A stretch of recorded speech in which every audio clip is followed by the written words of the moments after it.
What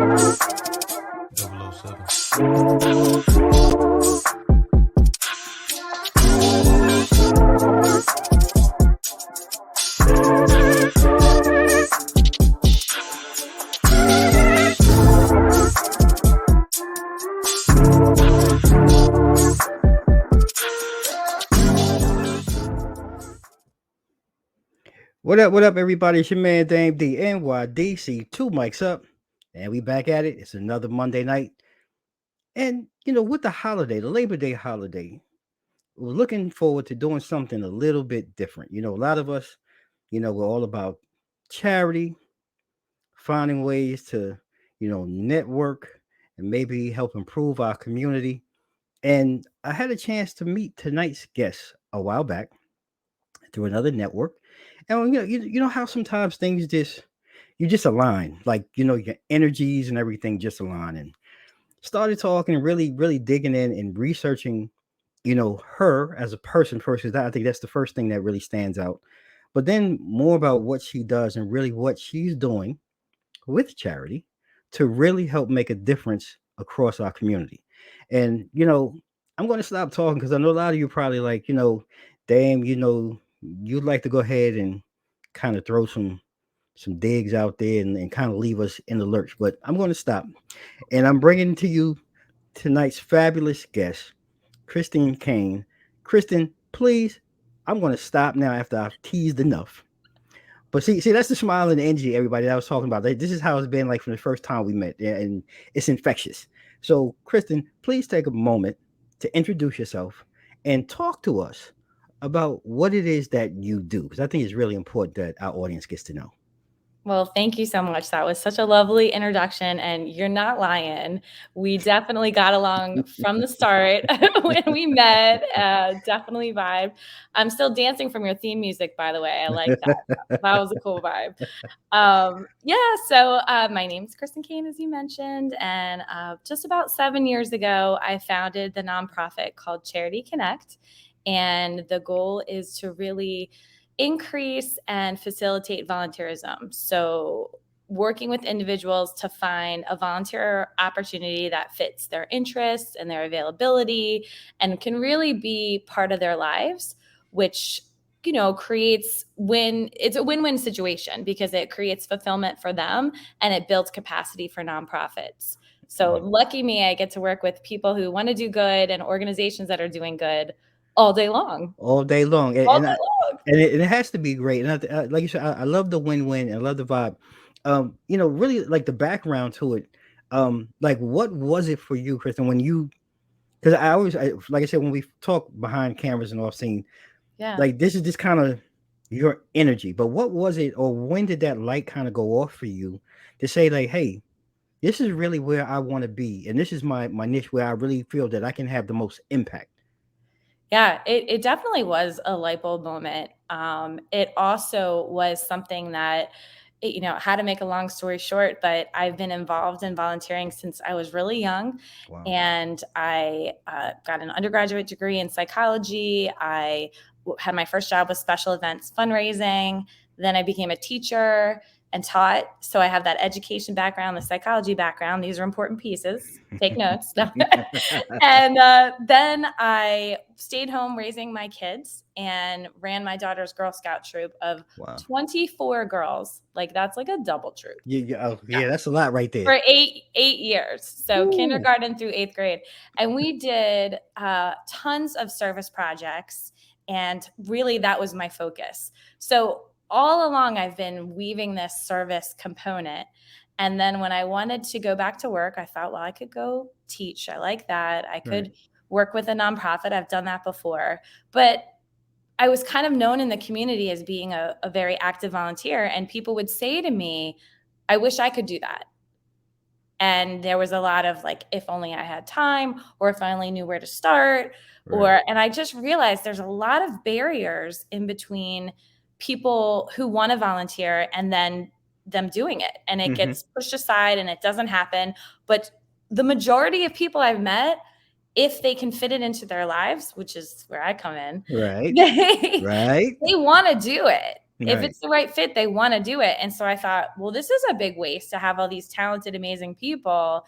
And I know the need is with the nonprofit. So somebody Right. needs to get in there and get these two crazy kids together. So that's And what I love that's to really do. the question then, because you really talked about, because that's really I want to go next, the Yeah. barriers. Yeah. And the barriers that you seem to you probably run into a lot every day. And how have you been able to really then to manage to help people really get over those barriers? Because like you said, time, life, all of these things happen. But Yeah. what are some of the key things that you've been able to kind of fine tune maybe and help people to kind of get over those barriers to really connect Yeah. with the organization and doing some of the community work that you're doing? I love that question. So I guess the two sort of main things I do to work through those barriers, one would be drawing on my education background and my psychology background. I coach people to look at volunteering as something that doesn't have to be, shouldn't be rather self-sacrificial, but Mm-hmm. rather something where they can have some ownership and have some, I want to do this, I don't want to do this. So I work with people to avoid things like I should do that or I would do that, because that's not sustainable. So Right. getting people to really realize what they want to do, what they don't want to do, that's okay. Someone else Mm-hmm. wants to do it and we Right. don't want to Right. put you in a situation. What's a realistic amount of time they could volunteer? Also, do they want to accomplish something else? Hmm. Do they want to network while they volunteer? Do they want to explore a new career when they volunteer? That's a Do really they good want point. to meet new people, get to know a new area? There's Mm. so many things you can accomplish while you're volunteering. Mm. And then the other barrier is kind of a double one, two for one. I would say access and communication. So a lot of people have a hard time accessing nonprofits. So they'll look through a bunch of websites and do a bunch of googling, and then they'll find one they like, they'll reach out, and they might not hear back. And Mm. that's because these nonprofits are, stretched to the hilt, under Yeah. resourced, uh, lack of human resources. They don't Yeah. have time to get back. Right. Well, they get back to me because I create relationships with them, and I am getting them, free human resources. Right. I'm Right. stepping in as a volunteer coordinator for them, Right. with no charge to them. So I've Wow. got a lot of executive directors on, that I can text, and they're very receptive. So Wow. that access is really important. And then clearing up the communication. So oftentimes I'll meet with a client and a nonprofit representative Hmm. and, really get to the point and really kind of help my client advocate for themselves Hmm. and just be very honest about what they want and what they don't want. Right. So, And we need to do that in all our relationships, and that's right? what I was gonna say. Like, I mean, this Yeah. sounds like also like a very uh, an extended way to network, right? For some. Yeah. But one of the things I like that you said, this partnering with and the communication part, because I think that's a huge, probably one of the biggest pieces. I think for me, like when people don't respond or don't follow up, it I don't want to say it's depressing, but it's a letdown. It's a It's turnoff. a Like, you're turnoff. not gonna come back for more. Exactly. And it from what I've heard you say, one of the key aspects really, the communication and the strategic part, Yeah. being a strategic partner. Mhm. So let's just say if someone is listening, and I hope, someone listening, watching, because I know I've been part of organizations that we've needed volunteer help. There's So tons. Yeah. there's tons, right? So Yeah. if someone is watching this, like, can you kind of maybe give a brief breakdown of maybe how that process would work or would look? Let's say if I was to call and we were to sit down and kind of go through like an initial introductory and kind of walk me through what that might look like or what someone could experience when they're dealing with you in Charity Connect. Sure, absolutely.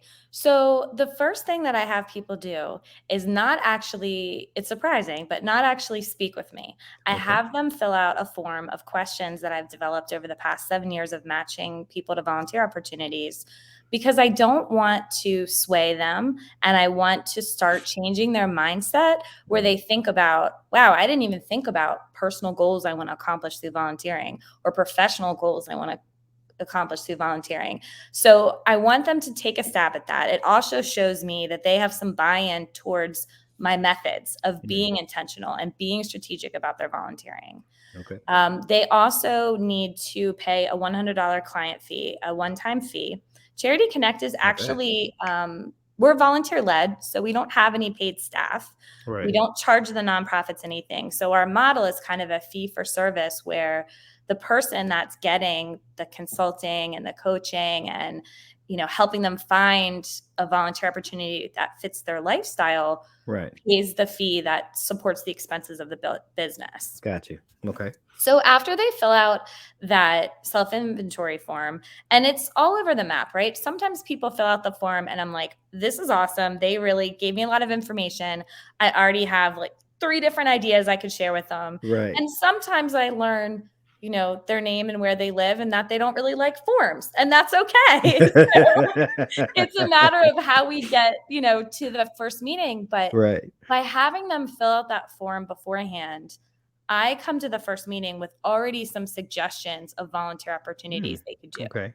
Okay. rather than us talking about trying to jump into it when they haven't stopped and think about these questions. Right. Right. So there is a method to my madness here. Right. Right. I see. It's really getting them to process, and really think about, Yeah. what they're looking for, what they want to do, or how they want to maybe proceed. This way, it's not like you're trying to pull it out or force feeding them. It kind of gives you a blueprint. Yeah. And then now you can kind of apply your experience and Yes. background to kind of guide them through. So I like that. It makes a lot of sense. And then after we have that first meeting, it's a matter of, okay, what's our next step? Is our next step to meet with a representative of the nonprofit to, talk about kind of the answers to those questions and what your goals are and what you offer? And I'm the one who suggests the nonprofit because I am also building relationships with nonprofits. I've partnered with over 100 at this point, and I know their needs. They have a form too. They have a form too. They know their needs. And so I'm already coming to the table with this likelihood that this is a match. Right. And then we talk about what it looks like until we find that synergy. And then they try it and give me feedback. What worked? Right. What didn't work? Right. Is this going to be a right fit for you? Mhm. And usually within the span of, I say 2 to 4 meetings, kind of over 1 to 3 months, we have someone happily volunteering at least one organization. And wow. that's when my job is done. Right. But at this point, Damon, we're friends at this point. Of course. Right. So we keep Exactly. in touch, and I get to Right. hear about how happy they are volunteering. Typically, they end up increasing their volunteering, getting friends involved. They enjoy sharing it with me, and of course, I love hearing about it. So I have to ask, because this is like, the proud mom or the proud dad question. Like, really, yeah. how does that really make you feel? Because I mean, I know for me, being able to use this platform, I've Mhm. met so many great people like yourself. And a lot of us, we still talk. We've built relationships outside of the show that have grown. And it's like a proud dad. Like, hey, Totally. it feels good about, doing something positive. So how Yeah. does that make you feel? Like, what is that feeling like every time like someone, kind of passes through and becomes a positive influence, for an organization or someone that you're supporting? Like, what does that do and how does that make you feel? And what does it do for the team, like, overall? It's goosebumps, honestly. It's like those chills that you get when something really cool is happening. Right. And I have to tell you, I sound like I'm being like so self-sacrificial myself, right? Mhm. Like, oh, I volunteer, I do this, and That's and big. I do it all the time. Sure, it's great. But I feel like I take credit for everything they did. So That's when right. I match them and they, I've had volunteers that have become volunteer of the year. Wow. I have volunteers that have gotten hired through their volunteering. Wow. All of the service, they're out there doing the hard work. They're out there doing the service, but I still pat myself on the back because I'm like, Hey, I made that happen. there you go. Right. And it feels It awesome. does feel awesome. It really I'm not does. really good at sports. I wish I was. And so this is like my sport. I I know mean, that's right. I slam dunk it sometimes, I tell you. I love it. I love it. I know the feel. I just wanted to ask, because I know sometimes I do. I've met certain people and I've put them in contact with other people, and to hear the success, right? It's awesome. And Yeah. they come back, yeah, man, thank you. It's like, yeah, I don't want to pat myself. Yeah, but I did that. Yeah, I did you a can little see, bit. yeah, a Yeah. little bit, just a little bit. A So bit. it does I feel mean, good. we It's gotta keep great. it going. We gotta That's keep our right. energy up. So we're like, "I did that." We do a little victory dance. Yeah, that's right. Oh man, I love it. I just wanted to ask that. So look, before we continue this amazing conversation, ladies and gentlemen, I want to go ahead and step away for a quick second, take a pause for the cause. I want to thank our sponsors here that have been advertising here with Two Mics Up, man. Without them, we no me, no us. So stay tuned. We'll be right back after the break.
All right, everybody, we're back. It's your man Dame D NYDC and our amazing guest this evening, Miss Cristin Caine. Cristin, look, we've been having a blast. Always good time talking with you.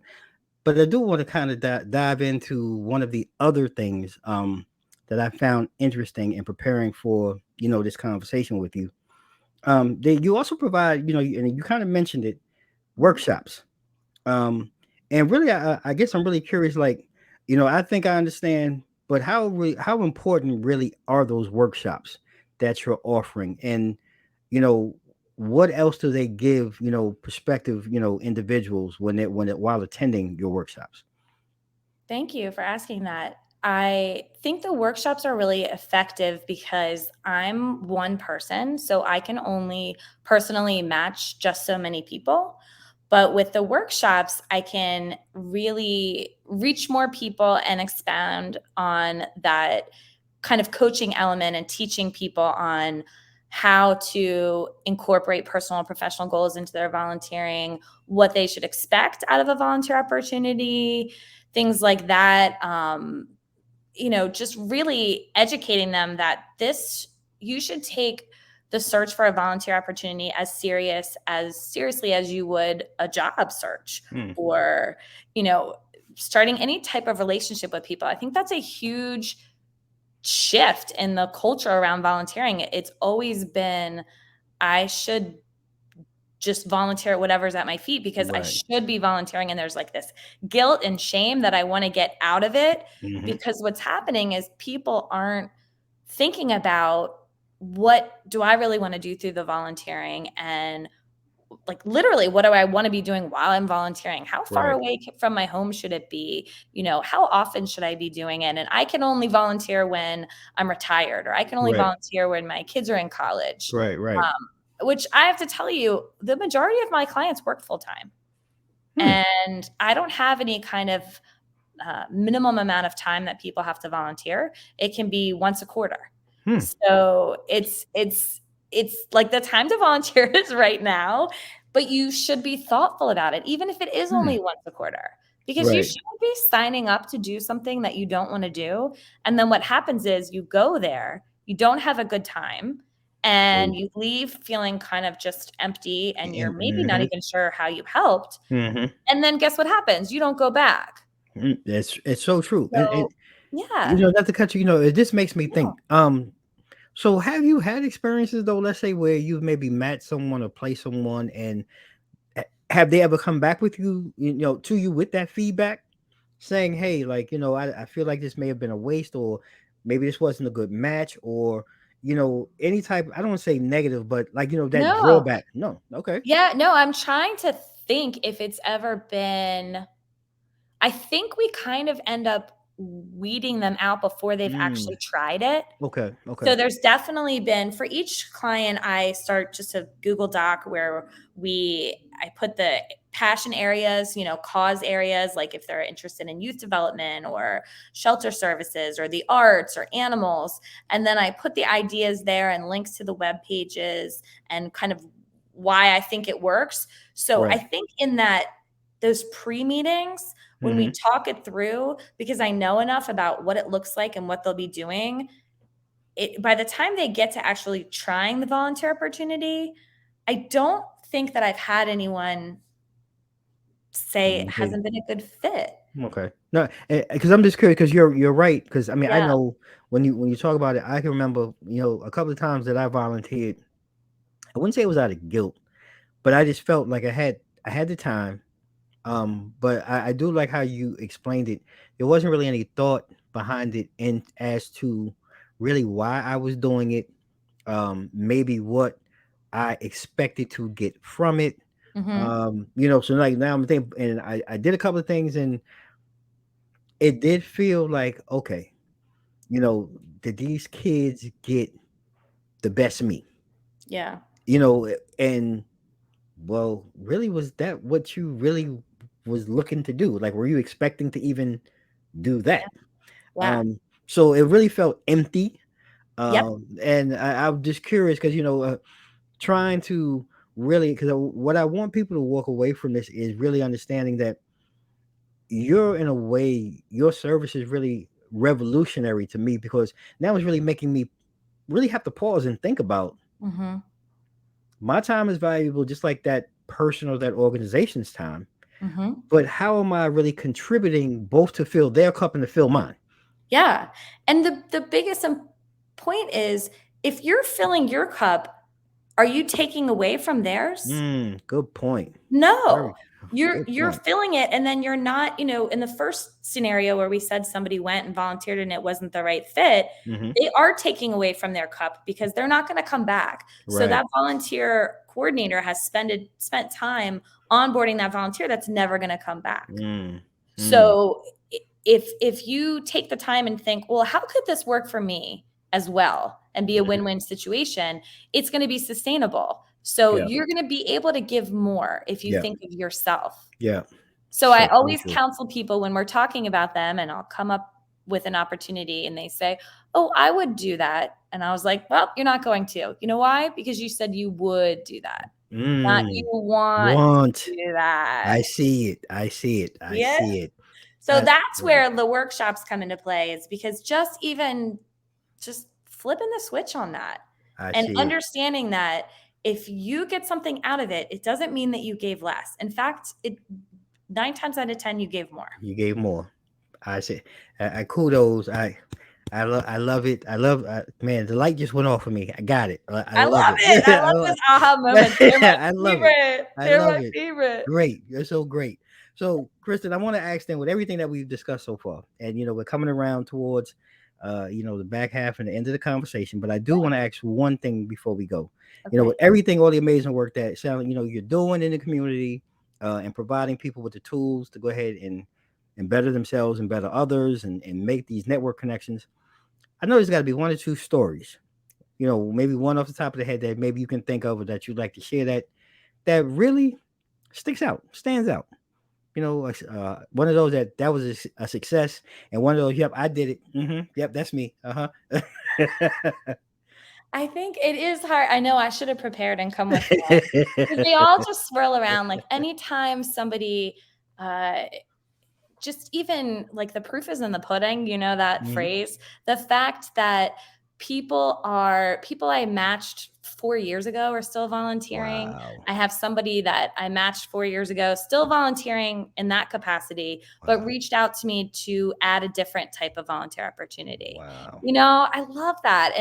And people who are new to the community and don't know anyone, and then smartly volunteer to meet people, and just like instantly they felt at home. They felt a part of their Wow. community. Wow. And so there's all these stories like that, and just people who were just maybe feeling a little like they were missing something in their lives, and Mm, then they just come and you can feel the goosebumps. They're telling me how this is meaningful that for them and how wow, they feel like they're making an impact. And you know, that's awesome. I have them myself when I volunteer. It's like I'll leave you with this, that we were talking about, if it's not a good fit, you volunteer and you may feel kind of like, did I even help? And you feel kind of empty. On the other end of the spectrum, you could volunteer and you might still feel tired because you worked hard, but you were like pumped up about it. Yeah, yeah, You want to tell somebody what you did. You're like, yeah. it's like a natural high, It's like it's It's, natural high and infectious, and it's yeah, all that. And and I can but see it that, has like to be the right fit. it does, If it it's not does. the right fit, you're not getting the goosebumps. It's so you're so true. You're Yep. telling the truth about that. And that's why I say, like I started the show, that starts with you. And I can see, like I Oh, said, that energy, your vibe, just the way that you connect. And if your staff and your mentor staff and the people that you work with, if they're anything like you, I can see why. Charity Connect is doing great things. I want to wish you continued success in everything that you're doing in the community. But before I go, I want to allow you to, though, ladies and gentlemen, get your pens and paper out. Make sure, and we'll put it in the down here in the story. yeah. Please share your social media information where organizations can reach out to you. People can follow you, support you online, Wow. donate, share their time with you. Please go ahead and share your social media before we go. Great. I would be happy to. So on Facebook, we're charityconnect.impact. On Instagram, we're charity_connect. LinkedIn, it's just Cristin.Caine. It's my name. And our website is charityconnect.us. And on that, if you go, my favorite page on our website is our client page. So that's where you can see the stories and read about all the wonderful work that our clients are doing. Ladies and gentlemen, you heard it here. And we're going to make sure we put all of that information in the comments. Please go out and get some of this energy. Go out and give some of your time and your energy. If you can, work with Cristin Caine and Charity Connect, the whole team. Like I said, from day one, it's been nothing but joy every time we've talked and we've met. I look forward to continuing to build with you, Cristin. Um, 100%. It please takes know, two to tango. Have you heard hey, that? that's right. Well, You look, bring the joy and the look. energy, and I just match it. It's not all me. It's right we here, both we're of gonna us. we're gonna make it happen, y'all. And like I said, please go out and support if you have time. If you're here in the DMV area, and you have some time, you're really looking for a way to really give back, reach out to Charity Connecting Cristin and work with them. So that you can go ahead and pour into others, so that they can pour back into you. It's been Love another it. great episode, ladies and gentlemen. I just want to say before we go, so next week we are really at a high point here. Two mics up. Next week, next episode. 100 episodes, Oh, season 4. cool. Yeah, 100 episodes. We coming back. Hey, look, thank you so much. Hey, we are, time Wait, so flies. I'm 99? That's you pretty cool. you are number 99, I the like magic that. number, the I like magic that. number. I And like it. next week we're going to be back with a gentleman who's been with us before, actor, writer, producer Lawrence Adisa. He's going to be here talking about his new feature film, Night Games, that's going to be coming out, horror film. So it's going to be coming out soon. We're going to be chopping it up. We're going to give you all the details. So Cool. stay tuned for that. And like I said, thank you, ladies and gentlemen, for making this ride so much fun. Cristin, thank you for making it so much fun and enjoyable. Thank you. We'll be in touch. And ladies and gentlemen, you know how we do it this time. You can follow Two Mics Up online at www.twomicsup.com. You can also follow us across all our social media, IG, Facebook, and Twitter at Two Mics Up. And if you happen to be watching this still on YouTube, that's cool. Just go ahead and go down there and hit that button so you can be notified of all the newest content from Two Mics Up. Hit a thumbs up. Leave me a comment. Let me know how you feel. But if those of you who maybe missed it, Two Mics Up, we are on TV now. Your Amazon and Roku device is the Mogul TV Global Network, or online at the Moguls TV. You can see it right there at the bottom. Give us a watch. Check me and my TV mates out. Got some good shows and some other podcasts on there. Really great content. Yeah, I'm just loving life right now. So, how we do it this time, ladies and gentlemen. May you continue to stay safe, stay blessed. Mike's out. 007.